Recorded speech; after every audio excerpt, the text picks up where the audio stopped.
510장 찬송하십시다. 찬송가 510장입니다.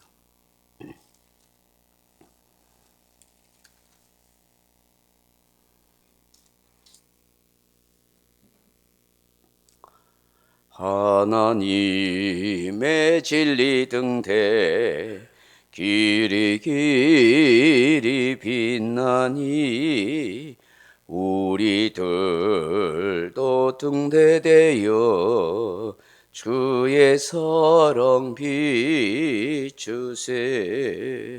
우리 작은 불을 켜서 험한 바다 비추세.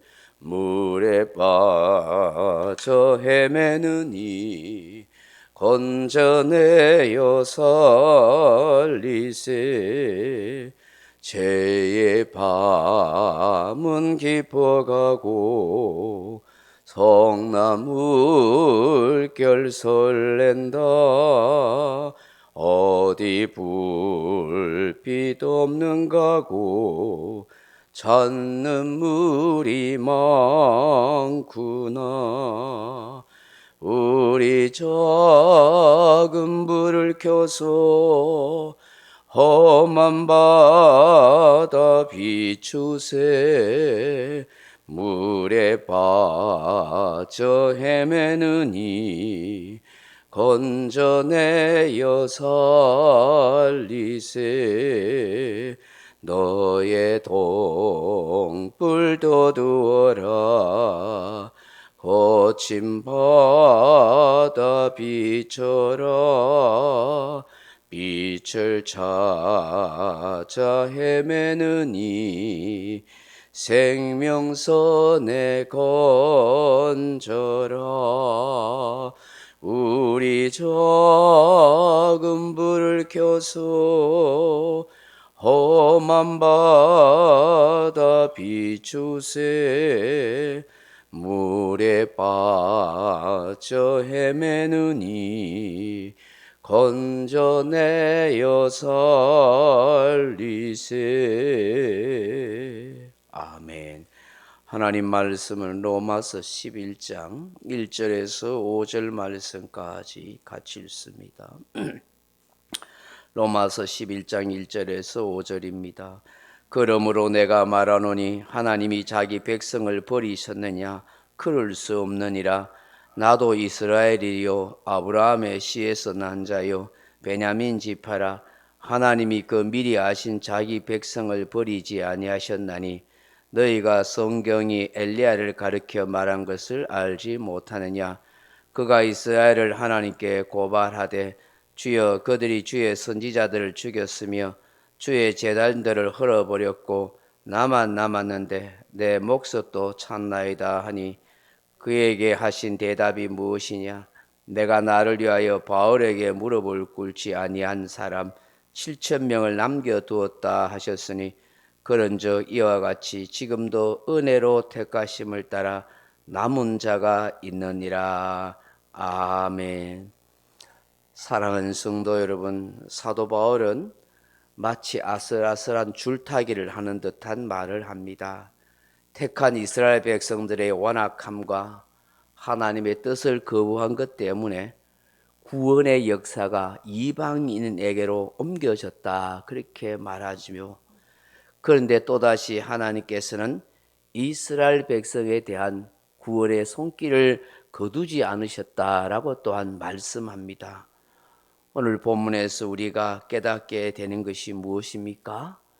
이스라엘을 더 나아가서 우리를 버리시지 않으시는 하나님이다 하는 것입니다.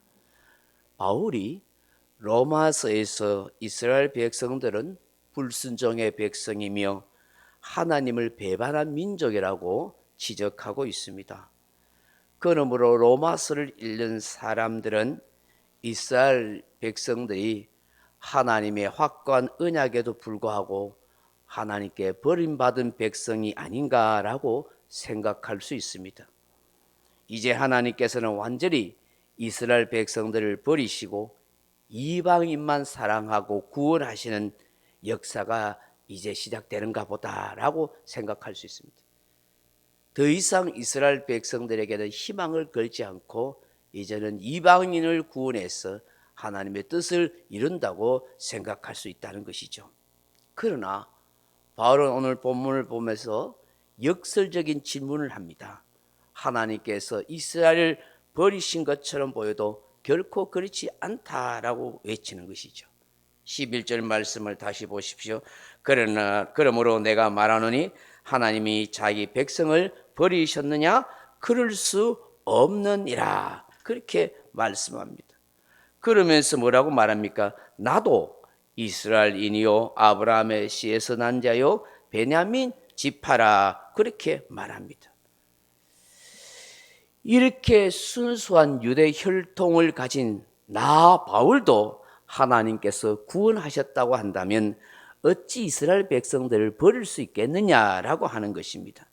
비록 이스라엘 백성들의 완악함과 복음을 거부하고 하나님 뜻에 불순종하는 것으로 인해서 어긋난 길로 갔지만 완전히 포기하거나 버리시는 것은 아니다라고 말하는 것입니다. 생각해 보십시오. 이 바울이 바울 되기 전에 사울이었을 때 어떤 모습이었습니까? 어떤 행동을 했습니까? 율법의 특심인 사람으로 교회를 핍박하고 해방하는 자였습니다. 믿는 성도들 잡아다가 감옥에 가둔 일을 서슴없이 하고 심지어 스데반 집사가 순교당할 때에 그 곁에서 박수치면서 동조했던 사람이죠. 그래서 그는 자신을 두고 죄인 중에 괴수라고 말할 정도로 그렇게 못난 인생이었다고 그렇게 말하지 않습니까? 그럼에도 불구하고 긍휼과 자비와 오래 참으심이 그래 있는 그 하나님의 은혜 때문에 만삭되지 못한 자와 같은 나를 구원하셨다. 택하여 이방인의 사도로 그렇게 삼아주셨다고 말하지 않습니까? 나 같은 이런 죄인이 이런 은혜를 입은 걸 생각하면 어떻게 이스라엘 백성들도 하나님이 구원하시지 않겠느냐. 그들도 얼마든지 다시 은혜를 입어서 구원받을 수가 있습니다 라고 그렇게 말하는 것입니다. 그 하나님의 신실하심과 긍휼하심은 여전히 변하지 않고 이스라엘과의 맺은 그 언약은 여전히 유효하다라고 말하는 것입니다. 결코 한번 택한 이스라엘 백성들을 하나님이 버리지 않는다고 말씀하는 것이죠. 그 예로 바로 엘리야 시대에 어리석은 아합 왕과 교모하고 간악한 이방인 아내 이세벨에 의해서 고통당하던 시절을 말씀합니다. 엘리야는 이 아합 왕과 이 이세벨의 핍박으로 인해서 그에 동조하는 수많은 간악한 이스라엘 백성들 때문에 얼마나 힘들었습니까? 쫓겨다니면서 고통의 세월을 살았습니다. 모든 이스라엘 백성들이 다 하나님을 버리고 우상 앞에 절하고 모두가 다 타락했다고 생각했습니다. 그래서 엘리야는 하나님, 모든 이스라엘 백성들이 다 하나님을 배신하고 나만 남았는데 이제 쫓겨다니는 것도 너무 지칩니다. 힘듭니다 하고 그렇게 하소연했습니다. 그때 하나님께서 뭐라고 말씀하셨습니까? 바알 우상에게 무릎 꿇지 아니한 7,000명을 내가 다 남겨놨다. 숨겨두고 있었다. 그렇게 말씀합니다. 이 말씀을 언급하면서 하나님께서 그 흉악한 시절에도 경건한 사람, 택한 사람 7,000명을 남겨두었듯이 지금도 은혜로 택하심을 받은 자가 남아있다. 곧 지금도 이스라엘 백성 가운데 구원받을 자가 있다라고 말씀하는 것입니다. 그렇습니다. 하나님께서는 택한 백성을 버리지 않으십니다. 반드시 구원의 길로 인도하십니다. 내가 비록 연약하고 실수하고 넘어지고 쓰러진다고 해도 나를 택하시는 하나님의 은혜가 함께하기에 그 신실하시고 긍휼이 많으신 하나님이시기에 결코 저와 여러분을 버리지 않습니다.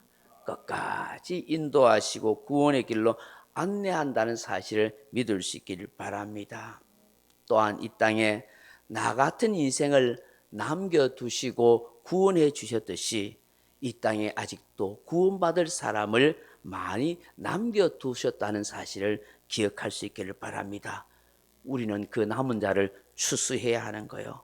바로 저와 여러분은 영적인 추수꾼이기 때문이죠. 오늘도 나를 결코 버리시지 않은 하나님, 그 사랑과 은혜를 따라서 나를 붙들어 주시고 하나님께서 남은 자로 이 땅에 살아가게 하신다는 사실을 기억하고 나와 같은 또다시 남은 자를 주께로 인도해 가는 그런 저와 여러분이 다 되어지기를 주님의 이름으로 축복합니다. 각자 기도하시다가 돌아가시기 바랍니다.